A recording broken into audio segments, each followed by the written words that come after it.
job's a joke you broke, your love life's the away. It's like you're always stuck in second gear, when it hasn't been your day, your week, your month, or even your year. But I'll be there for you when the rain starts to fall. I'll be there for you like I've been there before. I'll be there for you 'cause you're there for me too. You're still in bed at 10 and work again at 8.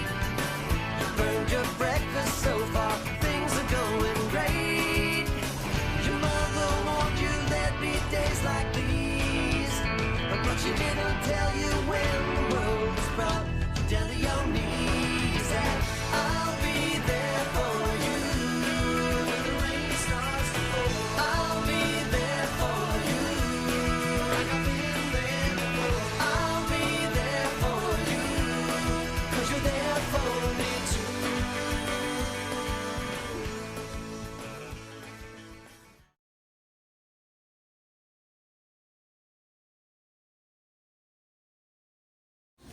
Please welcome the amazing Mr. Hillhouse.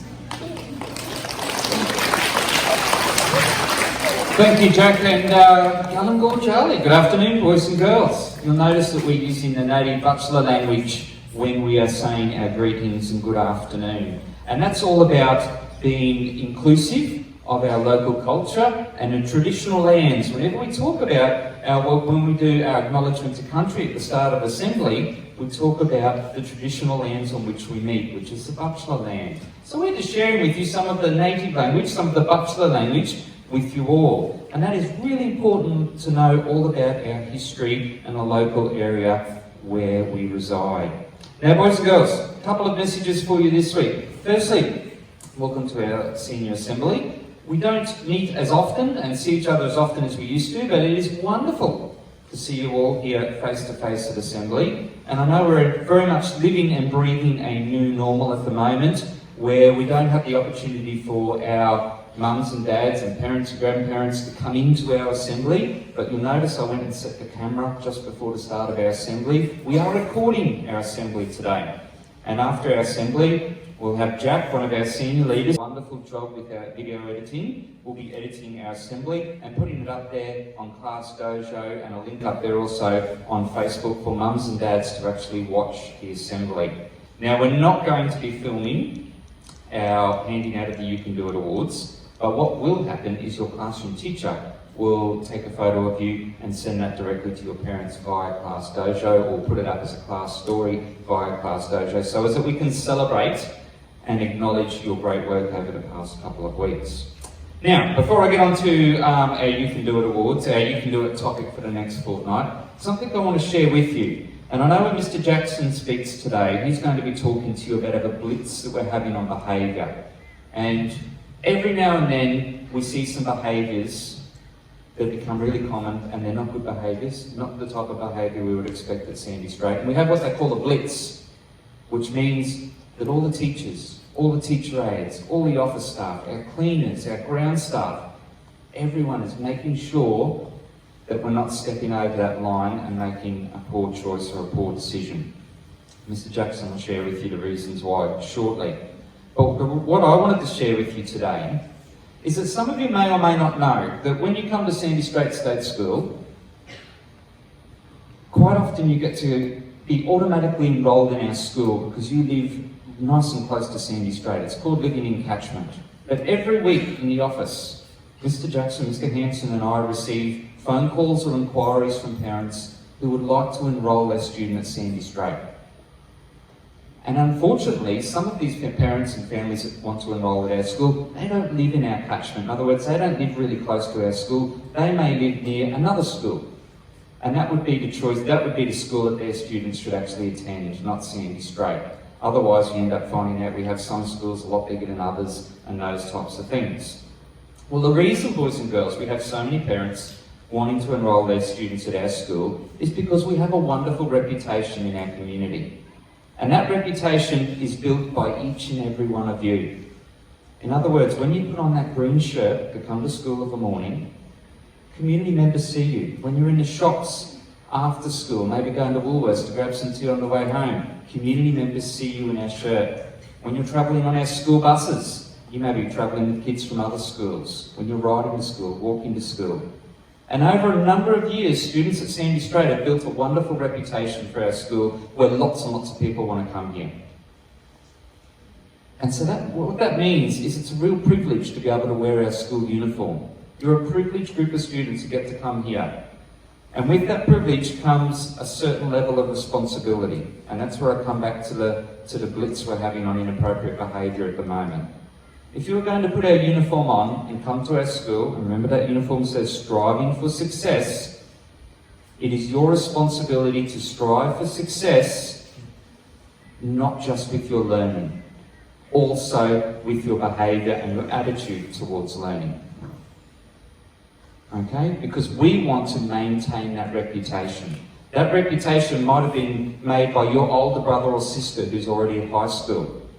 That reputation may have been made by you.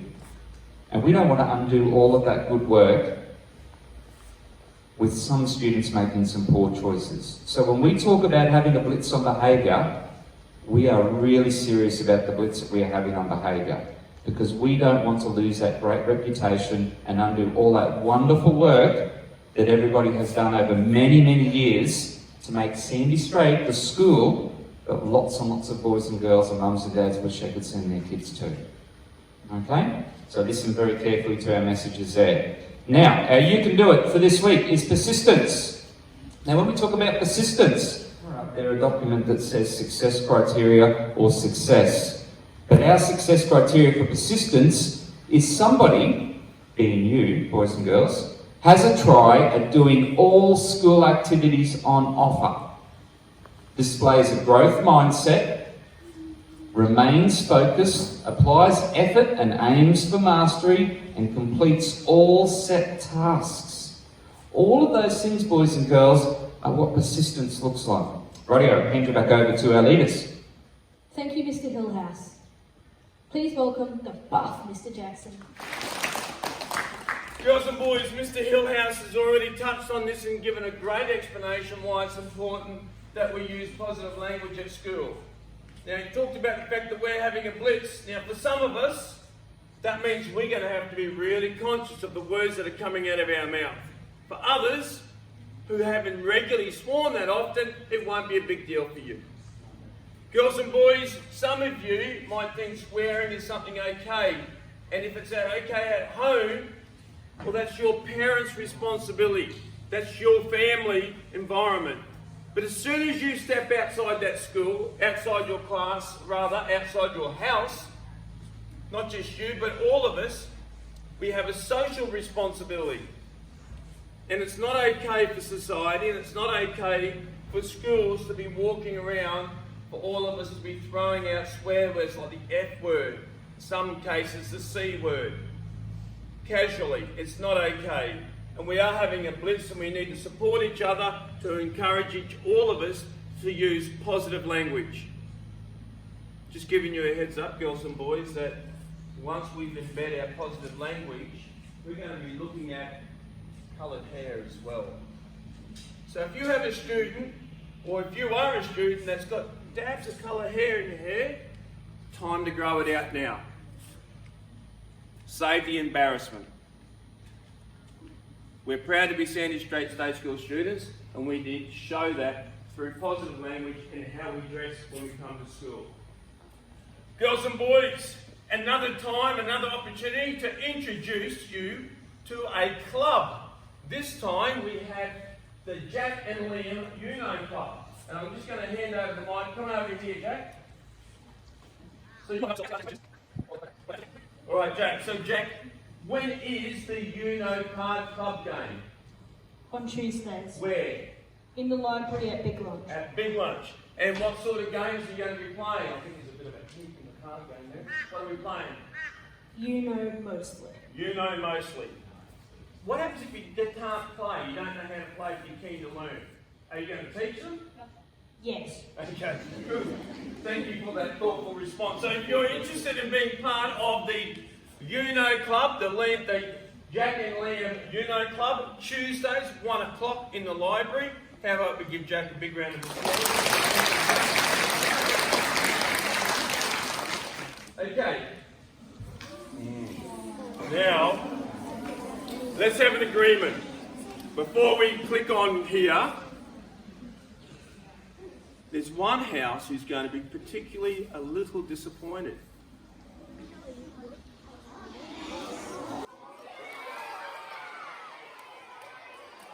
And as you will see, Carl Winger is actually in the lead and ahead of Talara now by how many points? 3 points. And I would suspect that that's primarily because Carl Winger has picked up a lot of youth and build certificates and having a real crack at the oval walk as well. Well, Mr. T has taken an opportunity out of his busy schedule, because he should be teaching a Year 3 class right now, to highlight and culminate National Science Week with one of his U-Butte experiments. This time he's not going to light his hand on fire, it's going to be his head. No, only kidding about that. Okay, so let's invite Mr. T over and give him a big round of applause.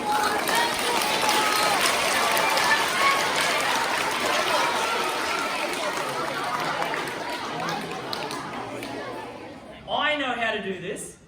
You don't. You don't do it at home. It's that simple. I just do it. You don't do it. All right. Firstly, I'm going to need a little bit of gas. The good kind. Now, I'm going to get a little bit of gas, and I'm going to put a little bit of gas in my syringe. Then I'm going to put this gas inside my container. We all use one of these this week very safely. I'm going to put it in. Now, watch him live.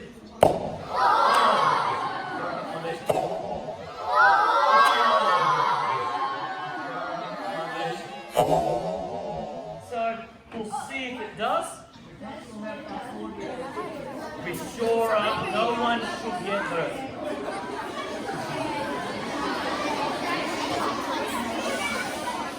All right. Ready? Let's see if it works.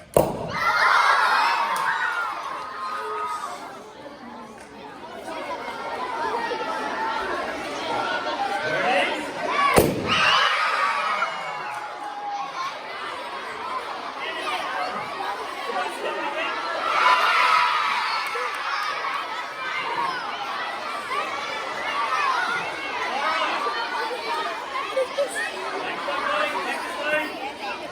Formulas. All right.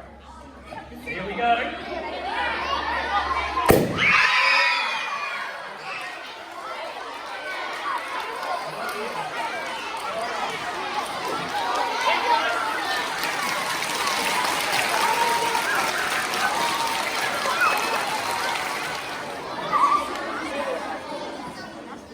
Thank you, Mr. T. Please give Mr. T another round of applause.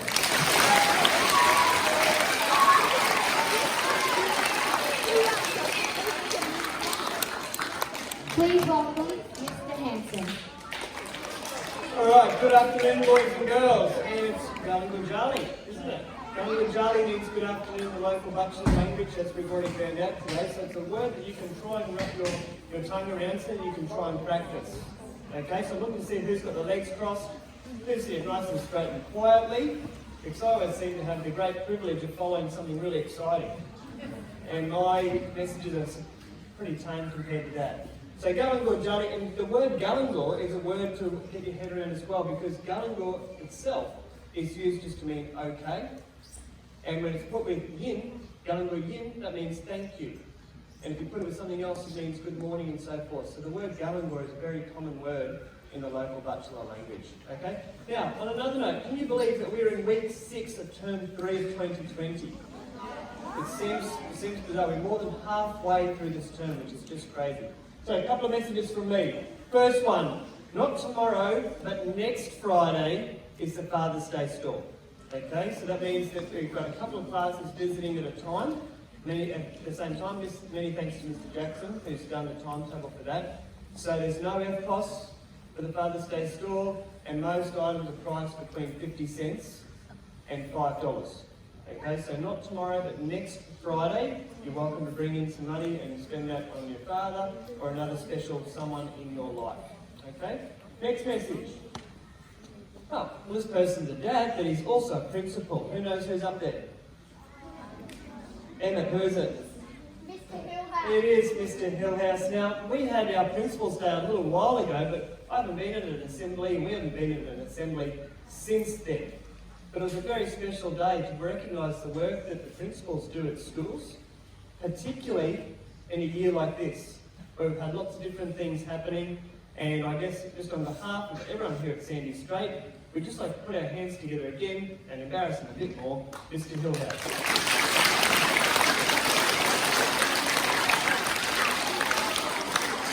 So as I mentioned, we're very, very lucky to have Mr. Hillhouse. Mr. Hillhouse has already mentioned that he's very proud of you and the staff here and our reputation here at Sandy Strait, but we're equally proud of him and the work that he's been able to do, particularly this year. Next message from me, second last one. Ned. Who enjoyed our Ned presentation a couple of weeks ago? Fantastic, hands down. So I've double checked in with Chappie M, and she's mentioned that if you have a yo-yo at home, hands up if you've got a yo-yo, keep your hand up if you've been practicing. Remember, the first part of Ned stands for never give up. And what does the D stand for?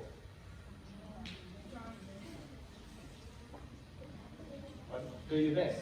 Yeah, so I hope people haven't given up yet. But if you want to bring your yo-yo into school on a Thursday, so not today obviously, but you could have, next Thursday, Chappie M is happy to have you do some yo-yo tricks in the hall as well. Okay? So that's just a quick message from me. And last message before we get on to our You Can Do It certificates is our attendance, which at the moment, I'll be honest, is what I would call a mixed bag. A mixed bag. Keep in mind our target is about 93% or 93.5%. Let's listen. We've got some grades meeting that target. Unfortunately, we do have a couple of grades that are well below that target. Okay, so again, we're coming into the You Can Do It focus of persistence. Part of persistence also, as Mr. Hillhouse mentioned, is coming to school even if you're feeling a bit flat. Okay? Coming into school, if you're sick, we want you to stay at home. But other than that, we want you to stay at school. Come to school. If you're missing more than a day every 2 weeks, that's a real concern. Because that means that you're below 90%, which means you might be contributing to some of the figures up there in some grades. Okay? Have a nice rest of the day. Go and good Charlie, and I'll pass back out to our student leaders. Thank you, Mr. Hanson. Now it's time for us to acknowledge our students who have received certificates for our focus on confidence. Being confident is a critical component for success. It means that you are feeling or showing confidence in yourself or someone's abilities or qualities. One time I used this key to success was when I first did assembly. One time I used this key to success was when I spoke on assembly for the first time as world term. Enjoy your weekend coming up and keep working hard in class every day. Remember to make every day count and strive for success. Please remain seated waiting for your teachers. Galan Yin. Thank you.